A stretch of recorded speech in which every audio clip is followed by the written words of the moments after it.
Will we ever know what really happened the night that a man was stabbed 193 times in his own home? Was this self-defense by a sweet suburban wife? A disassociative episode brought on by a mother's instinct to protect her children? Or a murder to obtain a hefty life insurance policy?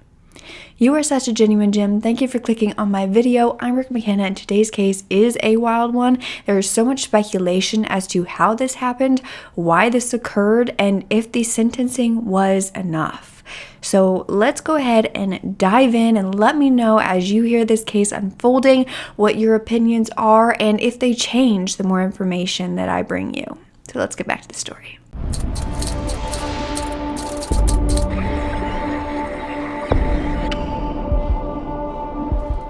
So it was 2003 in Texas, and a woman would enter the Harris County Police Department on January 15th to report domestic abuse from her husband.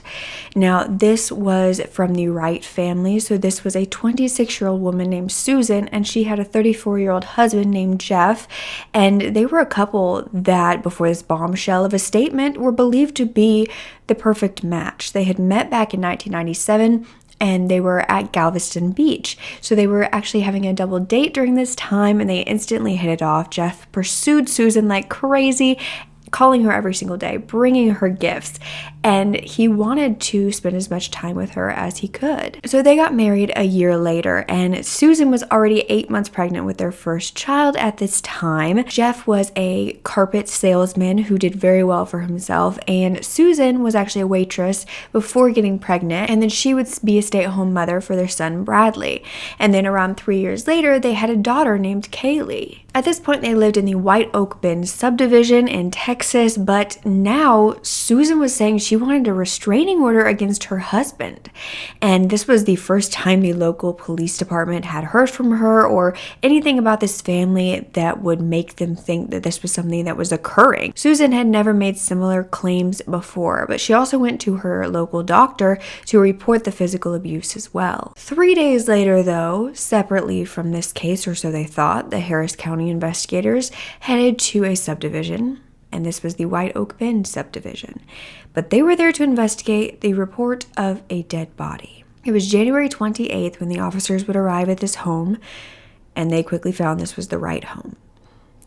Now, inside the home strongly smelled of fresh paint, and in the master bedroom, there appeared to be a piece of the carpet that had been cut out and removed. Now, also in the master bedroom were painting supplies, box cutters, and scissors. But upon closer inspection, the curtains appeared as though they had some sort of stain on them that was splattered almost like blood. A receipt in the home showed that bleach had recently been purchased, and empty bleach containers were found in the trash, but there was also a full one in the vehicle of the home. Now, the inside of this home was seeming to be a cleaned up crime scene. Because this woman had come in 3 days earlier claiming that she was being harmed by her husband and then a dead body being found at her home, it just kind of wrote itself. The story, the investigation, except for the fact that upon heading to the backyard, they found a partially buried body that was in a shallow hole, but this was the nude body of a male. He was face down with his head, his left arm, and his left shoulder exposed, and it appeared as though his hand had been bitten off. Now, this was believed to be done by the family dog, who also had partially dug him up. There were neckties around his wrists as well as one leg, and it turned out that this hole in the backyard actually was being dug for a fish pond for this family, but it just wasn't done yet. But also in the backyard, a blood-stained mattress would be found, as well as the box springs and the comforter and the headboard. You see, the investigators were called to this home on the report of the dead body. However, they also had a warrant for the arrest of one of the homeowners, and this was Jeff Wright, the husband, who then had a restraining order against him because of his wife's statements. So when they arrived, they knew these things, but they didn't know that this case was so entangled, because their wanted man was now a dead man. The medical examiner would identify this body as Jeff Wright. Now, he had suffered 41 stab wounds just to the face, though. There were 23 to the neck. There were 46 to his chest, 22 to his abdomen, and 7 to his private area. 19 to his legs, 23 to his arms, and 1 to his back. In total, he had been stabbed 193 times and died of multiple blunt force injuries. On the top of his skull, there was actually a tip of the knife that had been broken off inside. Now, this knife tip appeared to belong to a small hunting knife because the rest of that knife was found in a flower pot on the patio. Red wax was also found on Jeff's body, on his thighs, and on his bottom.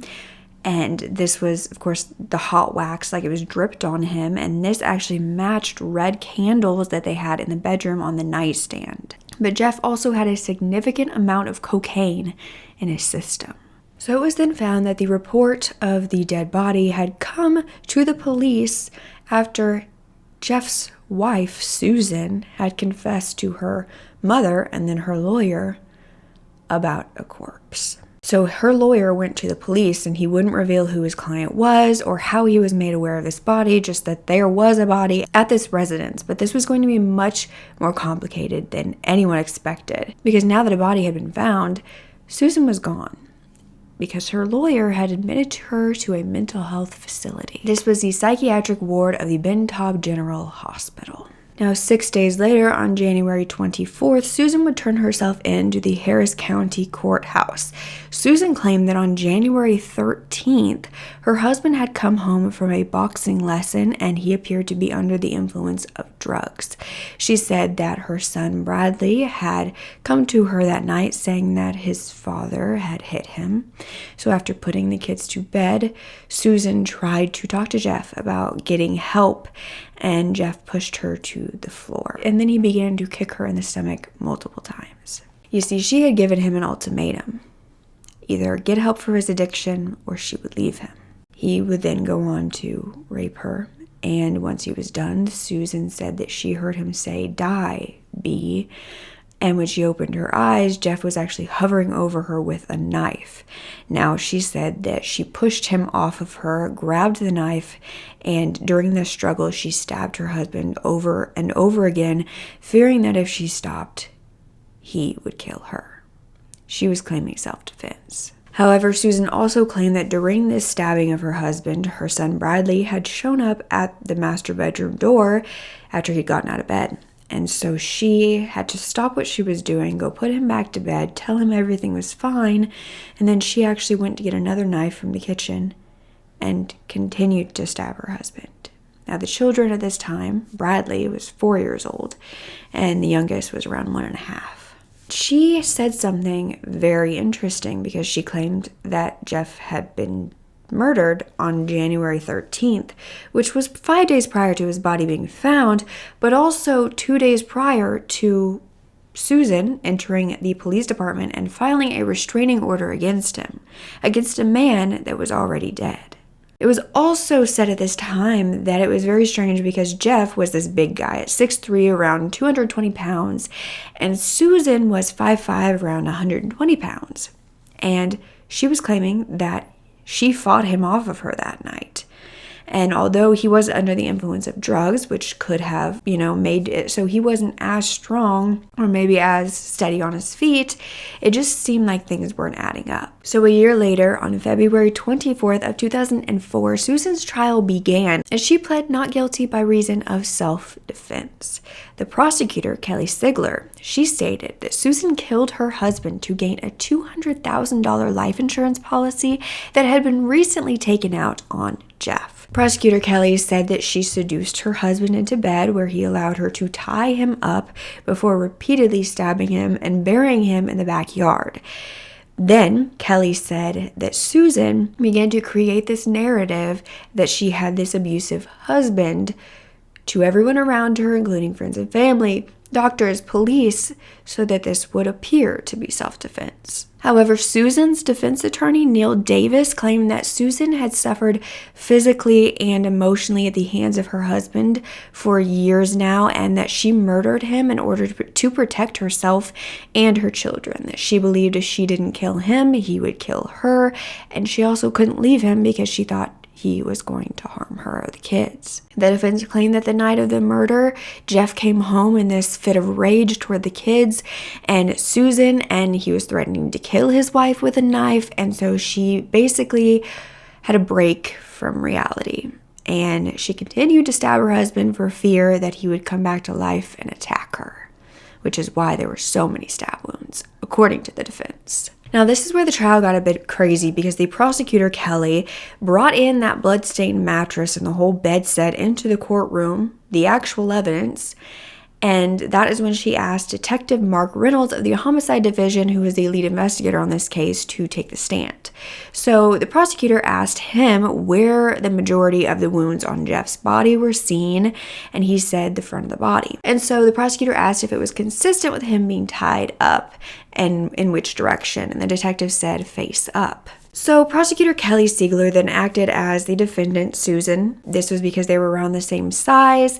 And then she brought up a man that was approximately the same size as Jeff and asked him to lay down on the bed. So with the help of Detective Reynolds, prosecutor tied up this male and then had the detective place the knife in her hand how he believed that Susan was holding it. And he did this saying that he believed that the blade was parallel to the body because the cuts were vertical. And that is when the prosecutor began to pretend to stab this man. They were showing how little movement that Jeff could have had. And if I'm sitting on top of you and I'm holding a knife, move your hands up like you're trying to get me. That's all you can move? Did you see anything consistent with a stab to the penis? Not to the penis itself, no. Because you saw what? It was nicked. It was a superficial cut. It was more of a slicing. She then pretended to stab him 193 times. The prosecutor stated, Jeff's not here to defend himself. Was Jeffrey Wright the perfect husband, the perfect father? No. Who in the world is? Was Susan Wright the perfect wife, the perfect mother? Do you think the perfect wife takes away the life of her 34-year-old husband? Do you think the perfect wife and mother scars her babies forever and leaves a family in grief to raise those children forever? Is that what a perfect wife and a perfect mother does? You know better. This case is not about self-defense. This is about selfishness. But Susan then took the stand to testify herself. She began to say that the abuse started with Jeff after they had their first child together, Bradley, that he wouldn't let her take medicine for her postpartum depression, and that he would tell her she needed to suck it up. Then she said that Jeff didn't want her to work or leave the house. She was told to stay home. She couldn't go anywhere. In fact, she had to ask him if she could. And at this point, Jeff was hurting her, and she said he was also hurting the family dog. But Susan then began to speak about the night of the murder. She said that when she saw the knife in her husband's hand, she grabbed it, and it ended up hitting her left knee. And when it did that, she jerked at the pain and ended up hitting Jeff in the groin. And that is when she was able to push him off of her and stabbed him in the neck and then the chest. She then stated on the witness stand, I couldn't stop stabbing him. I couldn't stop. I knew as soon as I stopped, he was going to get the knife back and he was going to kill me. I didn't want to die. She said so while crying. Where'd you stab him? In his head, and in his chest, and in his neck, and in his stomach, and in his leg from when he kicked me. I stabbed him in his penis for all the times that he made me have sex and I didn't want to, and I couldn't stop because he was going to kill me and I couldn't stop. Susan said when she went to dispose of the body, she tried to drag him, but his head and his shoulder hit the nightstand, which knocked down the candles, which is how he got wax on his body. And then she ended up putting him on a dolly by his ankles and rolling him outside to the patio. She said that while she was doing all this cleaning up, disposing of evidence, that it was out of terror because she thought that the blood in the home was dirt and that Jeff was going to come home and be upset with her because the house was a mess. I was terrified. That is the only feeling that I felt, was that I was absolutely terrified. And you were terrified that you were going to get caught for what you'd done. No, I was terrified that he was going to keep trying to hurt me. No. She said for the week following the murder, she believed that Jeff was still alive and going to come hurt her. She said that after burying him, she actually stayed in the living room holding the knife, waiting. Susan said she believed she had some sort of mental breakdown that lasted for days, and she didn't tell anyone what she had done at first because her brain wouldn't accept it. That is until Saturday morning when she realized that something horrible had happened, and that was the day that she had told her mother and her lawyer. She's a liar. And it's not hard to catch a liar who's lying. You can't keep that up for 2 hours, especially when you tell as ridiculous a story as she did, locking herself into all those crazy details. So I hope that the jury saw that, and it seems like they probably did. Now, witnesses for the defense were brought in to testify, and they were talking about the couple prior to the murder. Susan's mother was one of them, and she testified that she had seen Susan with bruises before, and that sometimes when she would hug Susan, she would cry out in pain from all of her injuries. Her mother then said that Susan had come to her that Saturday and said, "Mama, it wasn't me. I snapped. I was up there and I saw somebody do it, but it wasn't me." Susan is the sweetest, most tender-hearted person I've ever known. You would never, ever, ever have suspected that Susan could come and act like this. Neighbors were then brought to the stand to testify that they had seen Jeff angrily grab Susan's arm before, and a friend testified that she noticed a black eye that Susan had and that Susan seemed to be very afraid of Jeff, but nobody seemed to have any specific incidents that they saw, which is often found in abusive households where it is hidden behind closed doors. But witnesses for the prosecution were made up of friends and coworkers of Jeff, the victim, and they testified that he was a great guy. He was stable, he was church-going, he was a very proud father. And so the prosecutor, Kelly Sigler, went into her closing statements to paint a very specific picture of Susan Wright. That she was a card-carrying, obvious, no doubt about it, caught red-handed, confirmed and documented liar, and that her emotions on the stand were strictly for the jury. The defense was offering that Susan just get some sort of community service instead of jail time, and Jeff's brother made an impact statement saying that Jeff was a kind and thoughtful man who loved life. And then he then spoke to Susan, Jeff's brother, saying that her tears were not for remorse, they were just selfish. It's unbelievable. I mean, how can a human being do what she did to my son? Stab him in the eyeballs when he's awake. I can't believe she did. She's evil. But on March 3rd of 2004, Susan Wright would be found guilty of murder and sentenced to 25 years in prison. We, the jury, find the defendant, Susan Lucille Wright, guilty of murder as charged in the indictment. I personally did not find her credible. There was too many holes in her story. For me, the biggest factor was the ligatures, how these ligatures affected whether he was tied down or not, and they were tied in a way that I couldn't overcome that. She didn't have much of a reaction to this, though she did apologize to Jeff's family, saying, "I just want you to know that I'm sorry. Again, I'm sorry. I'm sorry he's not here. I'm sorry you don't have your son and your brother-in-law, and I'm sorry that the kids don't have their father. I'm sorry that he's not here." Now, after this, the defense still strongly believed that she should not have gotten that much of a sentence, and the community was torn on what really occurred. So the defense attorney, Neil Davis, actually did an interview with the Houston Chronicle. He was saying that he had spoken to an expert on the battered women's syndrome that was never called to testify, nor was a doctor that was taking care of her when she was in that psychiatric facility, nor was one of Jeff's ex-girlfriends who had spoken about Jeff's abuse towards her. Though he also admitted that they were the ones who failed to call them to testify. The defense was. Neil Davis said that Susan was in a terrible mental state and was way too fragile to psychologically talk to the detectives when she was arrested. She's very tough. She'll get through this. Susan was shocked, disappointed, but she accepts, and she also respects the jury verdict. The bed scene in the courtroom, to me, was overly theatrical. And I felt like it was completely based on speculation. But one of the main issues that was spoken about was the fact that Neil Davis had never defended a battered woman before, and his co-counsel had never even defended a murder case. Yet on the prosecution side, Kelly Sigler was a veteran and one of the top lawyers. She was known to make the courtroom almost half soap opera, half Law and Order to get her point across, which was seen when she brought in the entire bed. So many began to do digging into what could have been presented by the defense and wasn't, and if that information changed the entire case. Because as far as the witness statements not brought to trial, Jeff's ex-girlfriend was a woman named Misty McMichael, and she had been interviewed by detectives during the investigation into this murder.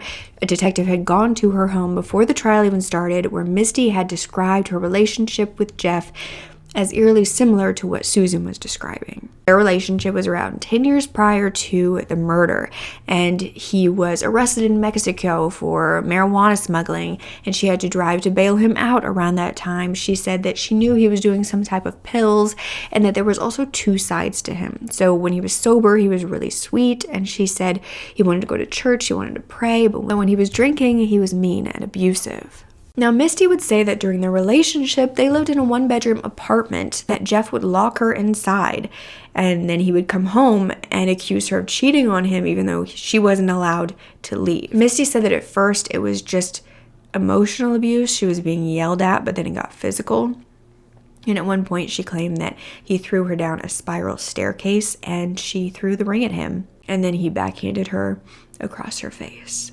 Now, Misty ended up calling the police that night. However, Jeff told them that she hit him first, so they left.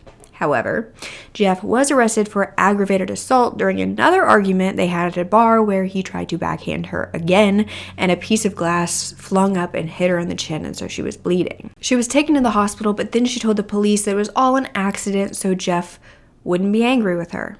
And so the abuse continued, and she alleges that she tried to tell his family about his behavior, and they didn't care. They wouldn't listen. Eventually, Misty claimed that one day Jeff left the doors unlocked, and she decided to escape. Misty then moved to Houston, and she said that Jeff actually followed her originally, and that Jeff would keep a very tight grip on you when you were with him, but if you got out of that hold, he wouldn't bother you anymore. So she got a new boyfriend, and he left her alone. Now, another witness not brought in to testify by the defense was the doctor who evaluated Susan at the psychiatric facility just after she had murdered her husband. This was Dr. Jerome Brown, and he made a clinical diagnosis without obtaining any facts about the actual murder, just about her evaluation. And this stated that she was in an extreme state of fear and disassociation, which was described by him as a psychological defense mechanism to remove the person from their situation. He said that her fear centered around her husband coming to find her and her children. Dr. Brown said she had extremely poor concentration, no eye contact, and a flat affect, and he believed that this meant she was suffering from PTSD and depression. The other staff members at the hospital allegedly claimed the exact same, but Dr. Brown believed that this dissociative process was occurring around the time of the murder and for some time after that too. It had all started with the trauma from the hands of her husband right before the stabbing occurred. However, it was found that defense attorney Neil Davis chose not to allow Dr. Brown to testify because he said that his findings were inconsistent with their theory of self-defense. That Susan's statements that she was giving him and that she was giving the doctor were totally different versions. Dr. Brown explained that could have to do with the disassociation. However, he was not asked to speak in court. Then with the witness for the battered women syndrome, the expert, well, it was found that there was a woman named Shelby Moore who offered to testify to speak about the mindset Susan could have been in, but she was not contacted back after she offered her services. And when she reached out again, Neil told her they didn't have the funds, and she said, I will do it for free for this woman. And she wasn't taking up on this offer. Now, in 2005, Susan actually appealed her sentence. This was denied. And she did a jailhouse interview with Texas Monthly, where she explained she had a photo of her children up in her jail cell that she looks at every morning.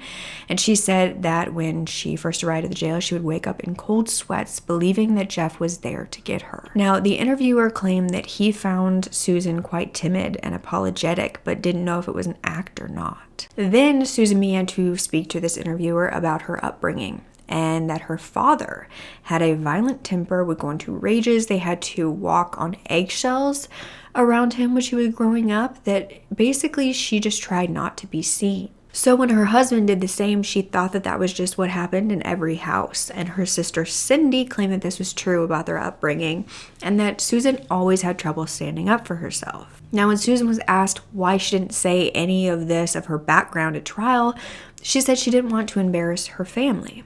And she also didn't want to tell anyone about the abuse of her husband when it was happening because of the same reason. And in fact, she wouldn't even leave the house if her bruises were visible. Now, she tried to appeal again in 2008, and this time with the help of Jeff's ex-fiancee, Misty McMichael, everything would change because Misty would testify everything that she told the detective so many years ago about Jeff's abuse towards her. And the next year, in 2009, Susan Wright was given a new sentencing hearing. However, this had more to do with the ineffectiveness of the counsel during her punishment phase. So on November 20th of 2010, she was then sentenced to 20 years instead of the 25 she had originally been given. So she had 5 years off and she had already served 6 years at this point. So she was eligible for parole in 2014, 2017. She was denied both times. And then on July 2nd of 2020, she was approved for parole. And by December 30th of 2020, she was released. In total, she served around 16 years, and as she was released to her family home, reporters showed up asking her questions, and she said she would like privacy and to please respect that. Please respect that. I'm sure that y'all can understand, but don't do this to my family. Even if you do it to me, don't do this to them, please. She will remain supervised until 2024 with an ankle monitor, and she also has to go to anger management and is unable to leave the state. Now, Jeff and Susan's children were adopted by Jeff's brother, and it's unknown if the oldest, Bradley, remembers anything from that night or anything from the possibly very tumultuous household. But what in the world do you think actually happened that night? Do you believe this was an abusive husband and a battered woman who disassociated during the abuse of herself and her child that night and committed murder while not in her right mind? Do you think at any point during the murder and then the cleanup, Susan kind of came out of this disassociation and realized what she had done? Or did it really take the days until she confessed to her mother to come back to reality? Do you believe Susan genuinely did this out of fear and continued to fear her husband even after his death? Do you think Susan was a victim? I do find this one very difficult because survivors, victims deserve to be believed. And it's very possible for PTSD to put you in a state where you feel like you have to fight for your survival, like there is no other option. However, at the same time, stabbing someone 193 times is such great overkill that it makes you question everything. And also the fact that she admitted to stopping during the murder to put her child back to bed, to grab another knife, and to continue. And the fact that she went after her husband was dead to the police to file this restraining order and to tell the doctors, was this a victim finally being able to speak out? After, all these years of abuse, was she finally telling her story? Or was this a last-ditch effort to have this story to explain self-defense? I would also love to hear more about this $200,000 life insurance policy, who actually took it out, how long before the murder it was obtained, but I couldn't find much more about it. Again, I don't want this case to be one that discourages victims of domestic violence from coming forward, and so I don't want to say absolutely not, there's no way she was a victim, because in a lot of those cases, you don't see the signs. You don't know what's happening behind closed doors. So do you think 16 years for Susan was enough? Should she have served any time at all? Was this a victim who had a break, watching her son be abused, feeling like she was about to die, and then she was called a murderer instead? But I just keep going back to the 193 times and being able to stop in the middle of that to help your child, as if nothing's wrong. So just let me know down below, because it's hurting my brain to think about it. So don't forget to speak up. Your voice is powerful enough, and I love you to absolute pieces.